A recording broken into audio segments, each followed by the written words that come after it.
Hello everybody, how's it going? Lord Josh here once again, and it's the golden question, isn't it?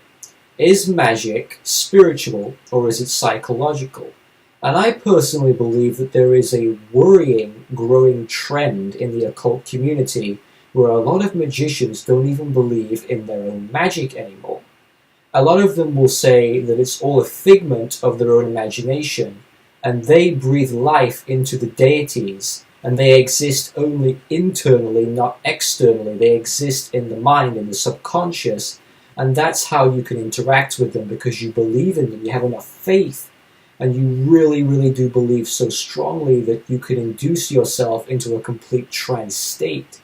Now, my personal experience is a lot different from that. When I was younger, when I had my first major spiritual awakening back in 2007, I was 11 years old, I was very young, and I was a complete novice to the world of the occult. If someone came up to me and said, "What does the word occult mean?" I wouldn't be able to answer it. That's how new I was to the whole scene. And at first, I was digging into books, and I was watching a couple early YouTube videos at the time. And I stumbled across that theory that magic was something that existed internally via the subconscious mind, and that believing in the deities gave them life, that none of them existed outside here. And I believed it for a little while, maybe about 6 months to a year, and I found that during that belief system, when I was stuck in that rut, my results as a magician went way down. Now, yes, you could attribute that to me being a novice and me being new to the practice, but I think really it's down to the fact that I had no belief in magic whatsoever. And that is a shame. And as the years have gone on, I found out, come to my own conclusion, that I've had so many experiences that I would have to have blinders on to basically ignore the evidence and the proof that's come towards me.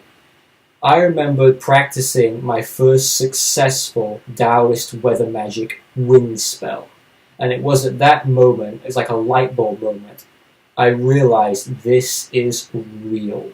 This is something that other people have been tapping into for thousands of years, and now I'm one of the lucky few who has the potential to take it really far, and that's what I've done since those times. I remember for the very first time seeing the wind coming through the trees, blowing up the grass, blowing through the plants. I remember hearing the sound of it. I remember my first rain spell when the rains fell. And the reason I'm bringing up weather magic is because a lot of the time when you do magic, when people practice it and they do rituals, they will work themselves into a trance state, but only they experience the spell. Only they experience the magic. Whereas with the kind of things that I was doing, if somebody was in the area at the time, they could feel the rain, they could feel the wind, and I could feel it too.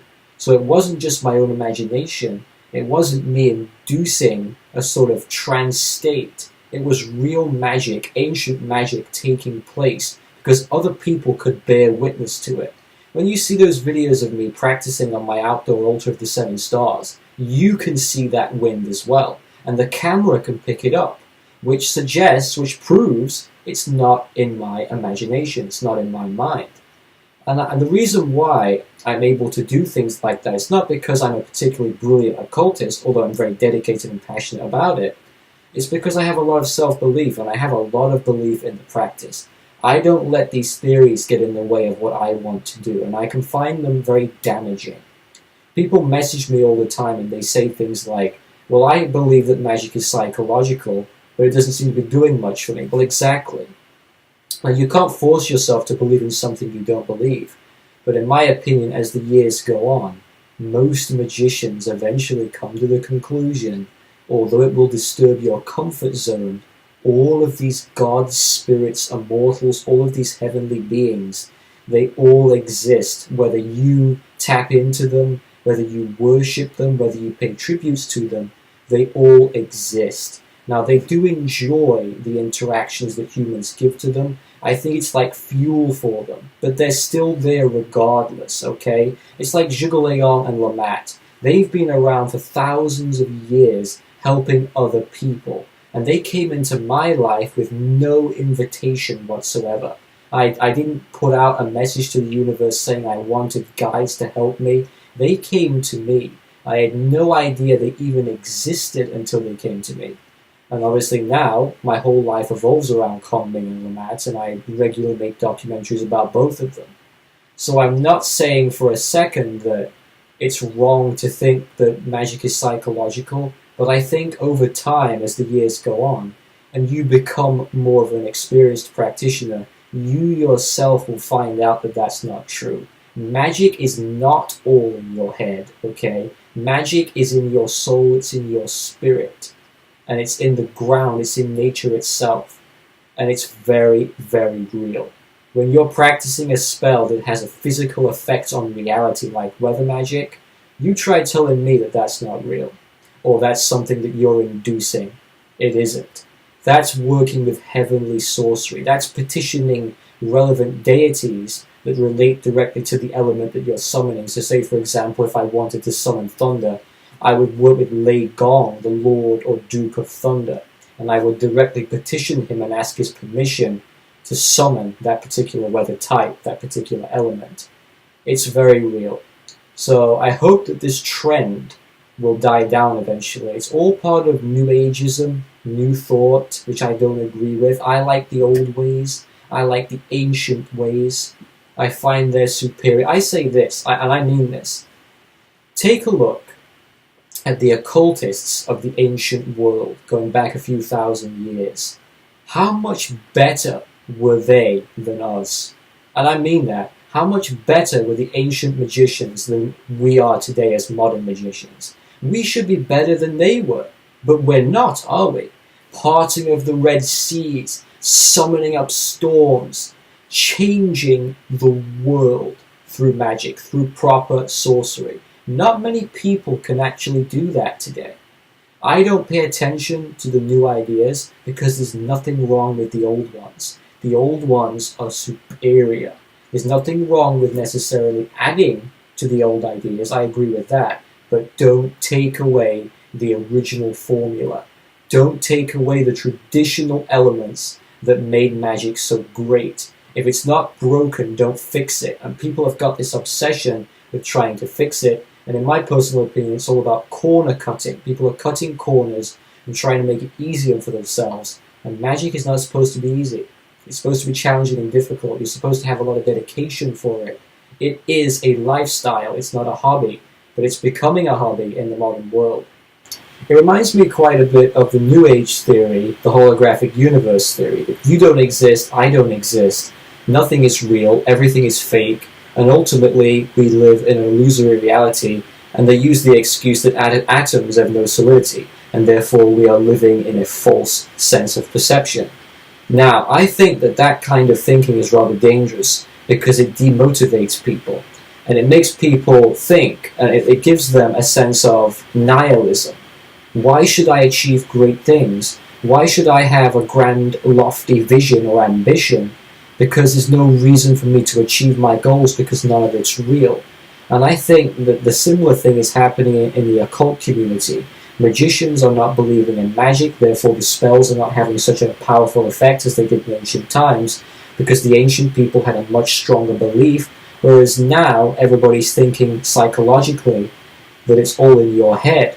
And that is causing a lack of motivation and inspiration for the occult community, in my personal opinion. And I find that very distressing. That one of the things that will shift your thinking from psychological to spiritual is if you live with other people and you practice magic. So if you have a family and you're in a house with others and they don't believe in magic, and all of a sudden one day out of the blue they come to you and say, I've had this strange dream, or I've seen this, or I've smelt this weird smell, and it resonates with you because you're thinking, oh my god, I know exactly what they're talking about. Now, how can people share the same hallucination as you if it's just in your mind? It isn't, you see. And I can speak from experience with my father. He was an atheist. He is an atheist. And he had really no belief in spirituality or mysticism or anything like that until I started to do rituals some years ago. And a spirit came through in the house, and the spirit smoked a lot. I was interacting with it. It was an old spirit, and it smoked cigars. And my father came down the stairs one day and he says, I could smell like someone's been smoking, and nobody smokes in this house. and it was exactly like the cigar smoke. So other people are sharing your experiences that otherwise do not believe in the mysticism and the occultism. That is a sign that it's definitely something that exists externally to us. So I hope this video has inspired you, and if you're on the fence, is it psychological, is it spiritual? In my opinion, it's totally spiritual. I've been doing this now for 11 years. In the beginning, I thought it was a trick of the mind. No longer. No longer. I really do believe it's 100% spiritual. What alarmed me, though, was I did a poll on my Facebook page, and I asked this question to my friends on there, and I've got a lot of magicians on my Facebook page, and a huge number came back. I think it was like 71% said that it was psychological. Isn't that crazy?